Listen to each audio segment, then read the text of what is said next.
Hi everyone, how are you? I hope you all are fine. Today we will discuss the new topic of chapter number 4, class 11, States of Matter chapter, and the topic name is Kinetic Theory, Molecular Theory of Gases. This is the lecture number 4 of this chapter. First point is kinetic molecular gases consist of the large number of the small particles, atoms or molecules that are so close and so far apart that the actual volume of the gas molecules is negligible as compared to the total space or empty space between them. इस theory के according first point ये है हमारा, gases consist of the large number of the small particles. गैसेस में बहुत सारे large number of small particles हैं, एटम्स भी हो सकते हैं, मॉलिक्यूल्स भी हो सकते हैं, and they are so small and so far apart that the actual volume of the gas molecule is negligible. जो एक का वॉल्यूम होगा वो ओवरऑल के कंपेरेटिवली या एम्प्टी स्पेस के बीच जो भी उनके बीच में है उसके कंपेरेटिवली नेग्लिजिबल होता है. Number 2, there is no force of attraction between the particles of the gas at ordinary temperature and pressure. कोई गैसेस मॉलिक्यूल्स के बीच में जनरली कोई फोर्स ऑफ अट्रैक्शन वहाँ पर नहीं होता है. Number 3, particles of the gas are always in constant and random motion. जो पार्टिकल्स होते हैं गैस के वो हमेशा कांस्टेंट और रैंडम मोशन में होते हैं, लगातार फिक्स पोजीशन में मूव करते रहते हैं और डायरेक्शन उनकी कोई फिक्स नहीं होती. They are in the random motion. Fourth point is particles of the gas move in all possible direction. जितने भी गैस पार्टिकल्स होते हैं they move in all possible direction in a straight line. During their random motion they collide with each other and with the walls of container. जब भी वो उनकी बात करें रैंडम मोशन की तो वो आपस में भी कोलाइड करते हैं and with the walls of container भी कोलाइड करते हैं. Pressure is exerted by the gas as a result of collision of the particle with the walls of the container. जो प्रेशर आपको गैसेस का फील होता है that is the result of collision of particles with the walls of the container. वो आपस में भी क्योंकि कोलाइड करते हैं, वॉल्स ऑफ द कंटेनर भी कोलाइड करते हैं, इसलिए उनके रिजल्ट से हमें प्रेशर फील होता है गैसेस का. Next point is point number 5. Fifth point is this, collision of the gas molecules are perfectly elastic. जो गैस के मॉलिक्यूल्स के बीच में कोलिजन होता है दैट इज परफेक्टली इलास्टिक. इस वर्ड पे ध्यान देना है, it is perfectly elastic. It means the total amount of energy of molecules before and after the collision remain same. जब भी पार्टिकल्स के बीच में कोलिजन होता है तो total amount of energy same रहती है, चाहे वो पहले बिफोर द कोलिजन देखें हम और आफ्टर द कोलिजन देखें. There may be exchange of energy. ज़्यादा क्या हो सकता है, exchange of energy between the colliding molecules, but their individual energy may change but the sum of their energy remain same. उनकी आप पार्टिकल्स की energy देखते हो तो इंडिविजुअल एनर्जी चेंज हो सकती है but total energy remain same. Total energy का जितना भी सम होगा वो सेम रहता है. Sixth point, at a particular time the different particles of the gas have the different speed. Different particles हैं उनकी स्पीड भी डिफरेंट होती है and have different kinetic energy. जब वेलोसिटी डिफरेंट है तो उनकी काइनेटिक एनर्जी भी डिफरेंट होती है. आपको पता ही है kinetic energy is equal to half M V square. अब जब पार्टिकल्स की डिफरेंट स्पीड है तो उनकी काइनेटिक एनर्जी भी डिफरेंट होती है.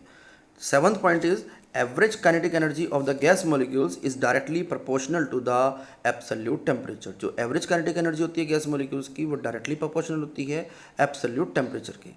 Kinetic energy is directly proportional to temperature. और यदि हम डायरेक्टली प्रोपोर्शनल के साइन को रिमूव करते हैं तो काइनेटिक एनर्जी का फॉर्मूला बनता है 3/2 RT joules per mole, where R is the gas constant. And total kinetic energy will be 3/2 nRT. N is the number of moles. जितने भी वहाँ नंबर ऑफ मोल्स हैं उनका होता है. अब सपोज करो हम इसका एवरेज फाइंड करते हैं तो average kinetic energy will be 3/2 kT, where K is the constant which is known as the Boltz's constant and its value is R/N. ये जो पहले वाली एनर्जी थी सबसे पहले जूल्स पर मोल की, उसको मैं मोलिक्यूल्स में चेंज कर रहा हूँ तो मैं क्या कर रहा हूँ, उस R वाले नंबर को एवोगैड्रोस नंबर से डिवाइड कर रहा हूँ. Avogadro number is N. Therefore R/N is the constant which is represented by K, and this constant is also known as the Boltzmann constant, where R is the gas constant and capital N is the Avogadro's number. Next is the topic, very important topic, ideal and real gases. A gas which obeys ideal gas equation PV is equal to nRT under all conditions of temperature and pressure is known as the ideal gas. जो भी gas equation आपकी ideal gas equation को follow करती है, ideal gas equation is P V is equal to N R T under all conditions of temperature and pressure, उसको हम बोलते हैं ideal gas. But there is no gas which obeys the ideal gas equation, दुनिया में ऐसी कोई gas बनी ही नहीं जो आइडियल गैस इक्वेशन को फॉलो कर जाए under all conditions of temperature and pressure. कर सकता है, किसी पर्टिकुलर कंडीशन में कर सकती है गैसेज आइडियल गैस इक्वेशन को follow. Hence the concept of the ideal gas is only theoretical, जो कंसेप्ट आपको आइडियल गैस का दिख रहा है इट इज़ ओनली थियोरेटिकल और हाइपोथेटिकल, उसको आप इमेजनरी मान सकते हैं। मीन्स मैं कह रहा हूँ कि जो गैसेस फॉलो कर रही हैं P V equal to N R T को ऑल कंडीशंस और टेम्परेचर प्रेशर में, वो बात एक हाइपोथेटिकल है। The gases are found to obey the gas laws fairly well, gases generally obey करती हैं गैस लॉज को, फेयरली वेल करती हैं अच्छे से। If the pressure is low and the temperature is high, किस कंडीशन में करेंगी इस पॉइंट को ध्यान देना है आपने, pressure is low and temperature is high, pressure low होना चाहिए और टेम्परेचर हाई होना चाहिए। Such gases are known as the real gases, इस तरह की गैसेज को हम रियल गैसेज बोलते हैं, फिर वो आइडियल नहीं बोलते क्योंकि वो तो लो प्रेशर पे और हाई टेम्परेचर पे करेंगी, अदरवाइज ऑल कंडीशंस में नहीं करती। Therefore all gases are real gases, तो therefore you can say that all gases are real gases। For example CO2, SO2, NH3 etcetera, ये सब गैसेज आपकी जितनी भी आप जानते हो they all are the real gases. अब स्टडी ऑफ डेविएशन का कैसे आइडिया लगेगा उसको समझना है। स्टडी ऑफ डेविएशन के लिए आपने पीछे बॉयल्स लॉ पढ़ा था। According to the Boyle's law P V is equal to constant at constant temperature, hence at constant pressure, यदि हम कॉन्स्टेंट प्रेशर पे कांस्टेंट टेम्परेचर होना चाहिए, ये वर्ड थोड़ा गलत हो गया I think. Constant temperature plot of the P V versus P should be a straight line parallel to the X axis, X axis के पैरेलल होगा। यदि हम बात करें सिंपल आइडियल गैस की तो पी वी का और पी का ग्राफ यदि हम बनाते हैं तो ये बिल्कुल पैरेलल लाइन होना चाहिए था, बिल्कुल जैसे मैं आपके सामने ड्रॉ कर रहा हूँ that according to that, but ऐसा नहीं हुआ। कुछ गैसेस के ग्राफ इससे नीचे से जा रहे हैं, कुछ ग्राफ इसके ऊपर से जा रहे हैं। जैसे फॉर एग्जांपल CO का ग्राफ आपको दिख रहा होगा, ये ग्राफ है नीचे से जा रहा है, and CH4 is also will from the below side of this ideal equation, and hydrogen gas, helium gas having the graph above this ideal gas equation line. Similarly, if the graph is plotted between the pressure and volume according to the Boyle's law, and it therefore the graph deviates from the ideal behavior, ideal का graph ये आना चाहिए था, but जो real का graph आ रहा है थोड़ा सा उससे डिफरेंट आ रहा है। It means gases deviation show कर रही हैं, आइडियल गैस इक्वेशन को फॉलो नहीं कर रही हैं। अब एक दूसरा भी मेथड है हमारे पास, कॉम्प्रेसिबिलिटी फैक्टर। अभी तक तो हमने ग्राफिकली देखा है, अब हमें कॉम्प्रेसिबिलिटी फैक्टर के अकॉर्डिंग देख सकते हैं। Compressibility factor is represented by Z, and Z is P V upon N R T. It is the ratio of P V and N R T, where P is the pressure, V is the volume, and number of moles, R gas constant, and T is the temperature. If Z is equal to 1 then the gas is ideal gas, यदि Z आपका 1 आ जाता है तो ideal gas होगी। If Z is not equal to 1 then the gas will be real gas. When Z is less than 1 then the gas shows negative deviation like CH4, CO2। कुछ gases ऐसी हैं जिनका ग्राफ नीचे से जा रहा है, जिनके लिए Z की वैल्यू लेस देन 1 है, उनको हम बोलते हैं वो negative, they shows negative deviation. It means gas is more compressible, it means वो गैस का जो है कंप्रेस ज़्यादा हो रही है from then expected from the ideal behaviour. Similarly, when the value of the Z is greater than 1 then the gas shows positive deviation like H2 and He। It means that gas is less compressible than the expected from the ideal behavior। पहले वाले में मोर compress हो रही थी, अब की बार less compressible है, वॉल्यूम बढ़ जाता है, इसीलिए रेशियो जेड का ग्रेटर देन 1 आ जाता है। Next is the Boyle's temperature और Boyle's point. The temperature at which a real gas behaves like an ideal gas, ऐसा टेम्परेचर जिसपे कोई रियल गैस आइडियल गैस की तरह बिहेव करती है over an appreciable pressure range, then it is called as the Boyle's temperature.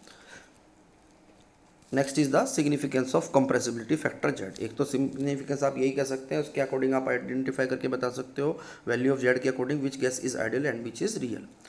Now Z is equal to P V upon N R T, P V real, suppose हम इसके लिए लिख रहे हैं तो रेशियो में सबसे पहले हमने रियल लिख दिया, volume, and for ideal gas P V ideal is equal to N R T, यदि जेड इसका 1 हो जाता है तो आप इसको पुट कीजिए ऊपर एन आर टी की value, substituting the value of N R T into the equation number 1, we will get Z is equal to P V real upon P V ideal, P cancel out, V real upon V ideal। Therefore, compressibility factor is the ratio of molar volume of the gas to the ideal volume of the gas। ये किसका है?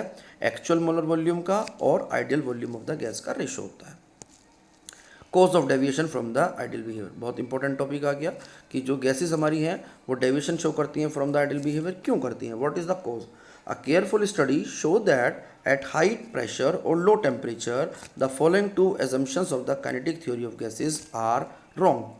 बहुत अच्छे से study करने पे पता चला हाई प्रेशर पे और लो टेम्परेचर पे काइनेटिक जो थ्योरी आपने पढ़ी है गैसेस की, उसके दो एजम्पशंस हमें गलत मिलते हैं, रॉन्ग मिलते हैं। Number one, the volume occupied by the gas molecules is negligible as compare to the total volume of the gas. जो गैस ऑक्युपाइड होती है by the gas, sorry volume occupied होता है बाय द गैस मॉलिक्यूल, वो negligible होता है as compare to the total volume of the gas, ये भी गलत है। Number two, the force of attraction और repulsion between the gas molecules are negligible. जो फोर्सेज ऑफ अट्रैक्शन और रिपल्शन है गैस मॉलिक्यूल्स के, वो भी नेग्लिजिबल होता है, ऐसा भी नहीं हो सकता। Now the real gas equation और the van der Waals equation. Van der Waals एक साइंटिस्ट थे, उन्होंने अपने नाम से इसको इक्वेशन को डिराइव किया था। बेसिकली उन्होंने जो आइडियल गैस इक्वेशन थी उसमें थोड़ा सा मॉडिफिकेशन किया था। To explain the behaviour of the real gases, van der Waal modified ideal gas equation by applying appropriate corrections so as to taken into the account. मतलब ध्यान में रखते हुए कुछ करेक्शंस को कंसीडर किया, उसके अकॉर्डिंग फिर हमारा आइडियल गैस इक्वेशन को मॉडिफाई किया गया, which is known as the real gas equation और van der Waals equation. Number one क्या करेक्शंस थी, number one the volume of the gas molecules and number two is the forces of attraction between the gas molecules. For N moles यदि हम इसको change करते हैं तो ये बन जाती है आपकी equation P plus A N square upon B square into V minus N B is equal to N R T. दो करेक्शंस यहाँ पर अप्लाई हुई हैं, एक तो प्रेशर करेक्शन, एक वॉल्यूम करेक्शन। इसको प्रेशर करेक्शन और वॉल्यूम करेक्शन ही बोलते हैं। प्रेशर करेक्शन में आप देखो ध्यान से, P वाली जो टर्म है A N square upon B square add हुआ है और दूसरे में एन बी माइनस हुआ है वॉल्यूम वाले में, where small A and B are the van der wall constants. A और बी वंडर वॉल कॉन्स्टेंट्स हैं। फॉर वन मोल आप एन को वन पुट कर दीजिए, equation becomes P plus A upon V square V minus B is equal to R T. दोनों आपको याद रखनी है, डायरेक्ट एक दो नंबर में लिखने के लिए भी आ जाती है। Now what are the significance of the van der wall constants. जो ए और बी कॉन्स्टेंट्स हैं उनकी क्या क्या सिग्निफिकेंस है। Number one, significance of A, it's value is a measurement of the magnitude of the attractive forces among the gas molecules. इसकी जो value होती है it is a measurement of the magnitude of the attractive forces. जो attractive force हैं उनके बीच में उनका magnitude measurement है एक तरह से अमंग द गैस मॉलिक्यूल्स, कि उसकी वैल्यू जितनी ज़्यादा होती है उन गैस मॉलिक्यूल्स के बीच में उतना फोर्स ऑफ अट्रैक्शन ज़्यादा होता है। Larger the value of A more will be the forces of attraction among the gas molecules and more easily gas will be more easily liquefied. Means you can say that A is directly proportional to force of attraction and directly proportional to ease of liquefy the gas. A की value जितनी higher होती है, more will be the value of A, more will be the force of attraction and more easily liquefy the gas. Next point is significance of B. Its value is a measurement of the effective size of the gas molecules. Means B is directly proportional to effective size. B की value जितनी ज़्यादा होगी effective size उतना ही gas molecules का भी ज़्यादा होता है। Next is units of A and B, दोनों की यूनिट फाइंड करनी है by the equation P plus A N square upon V square into V minus N B is equal to N R T. As you all know the terms which having the same unit can be added and as well as subtracted. As you all know in the physics, dimensions are added and subtracted, but the terms which must be added or subtracted, they should have the same units. Therefore the unit of pressure is equal to unit of a n square upon v square. इन दो terms को हम plus कर रहे हैं, it means इनकी unit same है. Now the unit of a will be unit of p v square upon n square. ये हमने क्रॉस मल्टीप्लाई से कर दिया. Unit of pressure will be atmosphere into litre square upon mole square. Therefore unit becomes atmosphere litre square mole raise to the power -2 और bar decimetre cube decimetre raise to the power 6 mole raise to the power -2. Litre को change करते हैं तो decimetre cube आता है, square होगा तो power यहाँ पर 6 हो जाएगी. Similarly unit of v is equal to unit of N B और unit of b is equal to unit of v upon n, that is litre per mole और litre mole inverse. Now the very important topic is this, the difference between ideal and the real gases. Number 1, it obeys the gas laws under all conditions of temperature and pressure. In the real gas, it obeys the gas laws under low temperature, low pressure and high temperature. Second point, no gas is real and all gases are real. Volume occupied by the gas molecule is negligible as compared to the total volume of the gas, but in the real gases it is not negligible. Similarly, forces of attraction among the gas molecules is negligible, but in this case real gases the force of attraction among the gas molecules is not negligible. Similarly, fifth point, it obeys the ideal gas equation P is equal to nRT, and in this case it obeys the real gas equation P plus an square upon v square v minus nb is equal to nRT. यही simple same question आ जाता है question number 23 NCERT का भी है। Explain the significance of the van der Waals constants. Next question आ सकता है what is the difference between the ideal and the real gases. तो आप इसमें से कोई भी 2-3-4 पॉइंट लिख सकते हैं। Next is the question number 32, ये एग्जाम्पलर बुक है हमारी, उसका क्वेश्चन है compressibility factor Z of a gas is given by Z is equal to P V upon N R T. What is the value of the Z for an ideal gas equation. Ideal gas के लिए कितना होता है direct आप बता सकते हैं, Z is equal to 1, and for the real gases what will be the effect on the value of Z above the Boyle's temperature. Boyle's temperature के अबव जेड की वैल्यू बतानी है। For a real gas above Boyle's temperature gas shows positive deviation. उसके temperature के above जो होती है gases हमारा पॉजिटिव डेविएशन शो करती है, therefore Z greater than 1। Next is the identify the, मैंने क्वेश्चन डाल दिया इसी टॉपिक से related, the type of the intermolecular forces that exist in the HCl and I2। जैसे HCl और I2 में बताना है, HCl is a polar compound, H2 is a non polar, therefore the interaction between them it will be dipole induced dipole interaction। एक dipole होगा, एक induced dipole बन जाएगा थोड़ी देर के लिए।